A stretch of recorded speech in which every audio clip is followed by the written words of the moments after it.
Hello friend, এটা হচ্ছে L'Oréal প্যারিসের কোলাজেন ময়েশ্চার ফিল্টার।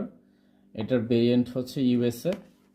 সো আপনারা যারা লরিয়েলের এই পণ্যটা খুঁজছেন, সো এখন থেকে আপনারা এটা ptmart.com.bd পিটিমার্টই মূলত আপনারা এটা অ্যাভেলেবেল পাবেন।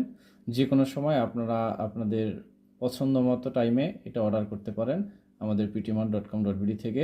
স্ক্রিনে দেয়া ছবিতে আপনি স্পষ্ট যেটা দেখতে পাচ্ছেন সেম প্রোডাক্টই আপনারা পেয়ে যাবেন। জাস্ট আপনাদের দেখানোর জন্য আমরা কিছু রিয়েল প্রোডাক্ট নিয়ে এসেছি, এটা তার ভিতরে একটা। সো যারা আগে থেকে এটা ইউজ করেন তারা অবশ্যই দেখলে বুঝতে পারবেন যে এখানে লরিয়াল ইউএস ইনকর্পোরেশন প্রোডাক্টের গায়ে দেওয়া আছে। তারপরেও অথেন্টিসিটির জন্য আপনার হচ্ছে প্রোডাক্টের গায়ে যে কিউআর কোড আছে, এই কিউআর কোডটা যদি স্ক্যান করে অনলাইনে সার্চ করেন তাহলে ওয়ার্ল্ডের যতগুলো প্রিমিয়াম ব্র্যান্ড আছে, মানে বিশেষ করে ই কমার্স প্ল্যাটফর্ম, সেখানে আপনারা এই প্রোডাক্টটার অথেন্টিসিটি খুঁজে পাবেন। সো দেরি না করে আজই অর্ডার করুন এবং সার্চ করুন পিটি মার্ট।